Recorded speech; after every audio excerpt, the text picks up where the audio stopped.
नमस्कार दोस्तों। कहते हैं कि बेटी पराया धन होती है, पर क्या आपसे कभी किसी ने पूछा कि जिसे आपने अपनी रूह से पाला, जिसकी हंसी आपकी सांसों से जुड़ी हो, वो पराई कैसे हो सकती है? एक माँ की गोद में खेलती बेटी जब पहली बार पापा कहती है, तो पिता की आंखों में जो गर्व होता है वो इस दुनिया की सबसे कीमती दौलत से भी ज्यादा होता है। वो छोटी सी गुड़िया जो बालों में चुटिया बांध कर स्कूल जाती है, एक दिन दुल्हन बनकर किसी और के आंगन की रोशनी बन जाती है। क्या वही क्षण उसे पराया बना देता है? आज की वीडियो सिर्फ एक सवाल नहीं उठाएगी, बल्कि उस गहराई को छूने की कोशिश करेगी जहाँ बेटी सिर्फ एक रिश्ता नहीं बल्कि एक जीवन का आधार होती है। जब एक बेटी जन्म लेती है तो पूरे घर में रंग भर जाते हैं। उसकी किलकारियों से पूरे घर में फूलों की खुशबू सी फैल जाती है।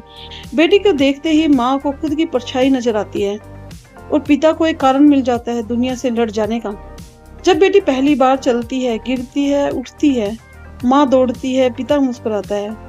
धीरे धीरे वो बोलना सीखती है, माँ, पापा, और तभी एक सपना पनपने लगता है, उसे दुनिया की सबसे मजबूत, सबसे सुंदर और सबसे समझदार इंसान बनाने का। हमारी भारतीय संस्कृति या भारतीय परंपरा में एक वाक्य हमेशा या बहुत बार सुनने को मिलता है कि बेटी पराया धन है।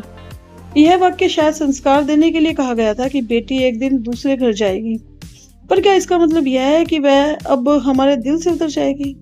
एक बेटी को बचपन से ही सिखाया जाता है कि बेटा घर का काम सीखो, कल ससुराल में काम आएगा, बेटा सब्र करो, लड़की होकर बोलना नहीं चाहिए, बेटा ज्यादा हंसो मत, लोग क्या कहेंगे। पर क्या बेटी बनने का मतलब सिर्फ सहना है?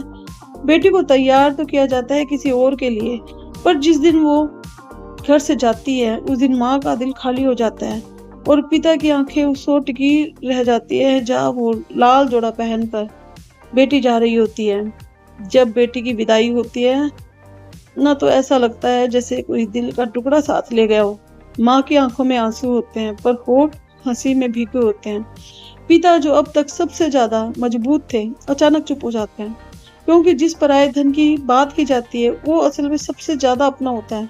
विदाई का वो पल सिर्फ रस्म नहीं होती है, उस पिता की रातों की नींदें होती है जो अब तक बेटी की चिंता में जगी थी। उस माँ की ममता होती है जो पहली बार बिना बेटी के रसोई में जाती है और अपने आंसुओं को रोकने की नाकाम कोशिश करती है।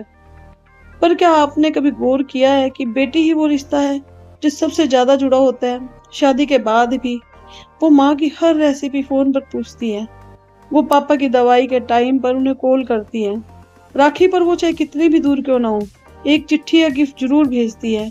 जब माँ बीमार होती है तो बेटी ही होती है जो अपने बच्चों को छोड़कर माँ की सेवा में लग जाती है। ये परायापन नहीं है, अपनापन है। और ये रिश्ता कोई रस्म नहीं, आत्मा का जुड़ाव है। बेटियां लौटती है, बेटियां संभालती है। जिंदगी के अंतिम पड़ाव में बेटियां ही वो रिश्ता होती है जब माँ बाप को फिर से बच्चा बना देती है। कितने घरों में देखा गया है कि बेटे काम में, परिवार में व्यस्त हो जाते हैं, पर बेटी जब आती है तो घर में एक नया उजाला हो जाता है। वो माँ के बालों में तेल लगाती है, पिता की दवाइयों समय पर देती है और हंसी हंसी में अपने मायकों को फिर से जीवंत कर जाती है। आज बेटियां सिर्फ घर नहीं, देश भी चला रही है। वो अफसर है, सैनिक है, डॉक्टर, इंजीनियर, वैज्ञानिक और प्रधानमंत्री तक है। पर वो आज भी माँ की लाडली और पापा की परी बनी हुई है। वो हर दिन दो घरों की जिम्मेदारी निभाती है, ससुराल और मायका। क्या कोई और रिश्ता ऐसा कर सकता है? तो क्या अब भी बेटी पराया धन है? नहीं, बेटी धरती पर सबसे ज्यादा सुंदर रिश्ता है, जिसमें ममता भी है, त्याग भी है, शक्ति भी है और अपनापन भी है।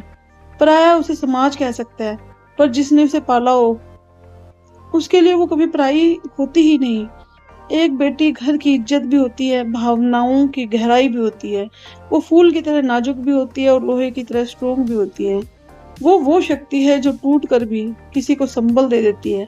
इसीलिए अगर कभी किसी पिता ने सोचा हो कि बेटी पराया धन है, तो एक बार उसकी चुपचाप बहती आंखें देख लेना, उसकी वो मुस्कान जो सिर्फ माँ के पास जाकर आती है, उसकी वो फिक्र जो हर कॉल में होती है, पापा आप खाना समय पर खा रहे हैं ना, उसे देखकर समझ लेना कि वो सबसे ज्यादा पास है, क्योंकि बेटी दूर जाकर भी पास रहती है।